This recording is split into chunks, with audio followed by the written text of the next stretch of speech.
Doctor Mezbauddin গত 2017 সালে গলাচিপা সরকারি হসপিটালে নিয়োগ পান।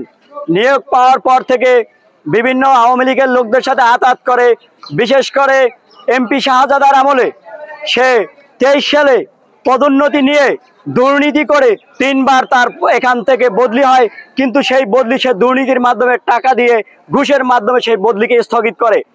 এরপরে গত 24-25 অর্থ বছরে আপনারা জানেন বিভিন্ন অর্থ খাতে গলাচিপা সরকারি হসপিটালের 55,60,000 টাকা আসে, সে 15 লক্ষ টাকার মাধ্যমে ঠিকাদারের সাথে আতাত করে সেই কাজের ধামাচাপা দেয় এবং তার বিরুদ্ধে দুর্নীতি দমন কমিশনে মামলা হয়। সেই মামলায় এখনো চলমান আছে। এরপরে স্বাস্থ্য খাতে মাতৃত্বকালীন ভাতা হিসাবে ইউনিসেফ 32 লক্ষ টাকা ধার্য করে, সেই টাকা সে লোপাট করে। এরপরে ফার্নিচার বাবদ হসপিটালের 1,20,000 টাকার মতো আসে, সেই টাকাও সে লোপাট করে। এছাড়াও তার এই দুর্নীতির গল্প বলে শেষ হবে না, কাহিনী বলে শেষ হবে না। লিস্ট এতই বড়, শুধু আমরা গুরুত্বপূর্ণ বা সব থেকে বড় কয়েকটা লিস্টের কথা বলতেছি। তার টেস্টের, তার গলাচিপা বিভিন্ন ডায়াগনস্টিক সেন্টারে তার 3টা জায়গায় তার শেয়ার আছে। সেই শেয়ারের মাধ্যমে সে 300 টাকা নিজে ভিজিট নেয় রুগীদের কাছ থেকে, তারপরে 50% টেস্টের সে পার্সেন্ট নিয়ে থাকে। এভাবে রুগীদের হয়রানি করে এবং একটা রুগীর যদি একটা টেস্টের প্রয়োজন হয় তাকে 5টা টেস্ট দিয়ে তাকে টাকা পয়সা সব হাতিয়ে নিয়ে যায়। এভাবে করে আজ পর্যন্ত যত রুগী আছে সেগুলোর সাথে এরকম আচরণ করতেছে। আরো হসপিটালের ভিতরে এত রকমের দুর্নীতি, খাবারের অনিয়ম, নার্সদের দুর্ব্যবহার। আমরা জানি গলাচিপা হসপিটালে টেস্টের জন্য 27টা মেশিন আছে, অথচ যদি আমরা টেস্ট করতে যাই 2-3টার বেশি আমরা টেস্ট করতে পারি না। বলে যে মেশিন নষ্ট অথবা আমাদের ছেলে নাই, বিভিন্ন অজুহাত দিয়ে টেস্টগুলো তারা করে না। এইগুলো কোথায় যায়, এগুলো জবাব দিতে হবে। এরপরে আমরা জানি সে দুর্নীতির টাকা দিয়ে বাড়িতে 12 তলা বিল্ডিং সে করতেছে। এত টাকা সে কোথায় পেল? 1 বছর পদোন্নতি পাইতে না পাইতে এত দুর্নীতি সে কিভাবে করলো? মানুষের, জনগণের, রুগীগুলো তরপাই মরতেছে হসপিটালে।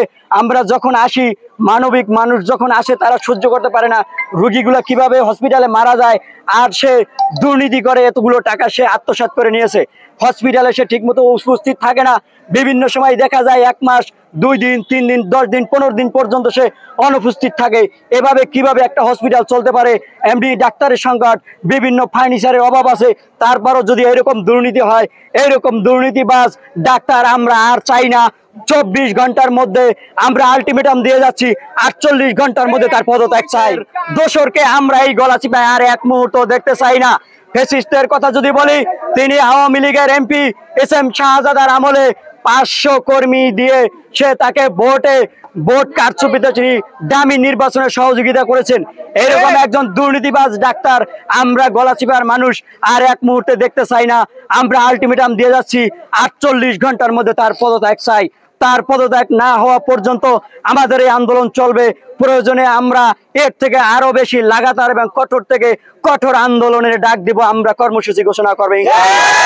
আমরা জানি তিনি এখানে টিএস নন, তিনি 3বার করে তার বদলি হয়েছে, তিনি টিএস হয়েছেন। আমরা জানি এখানে টিএস তার হওয়ার কথা নয়। টিএস হওয়ার জন্য আমরা শুনেছি তিনি 30 লাখ টাকা ঘুষ দিয়ে এই টিএস হয়েছেন।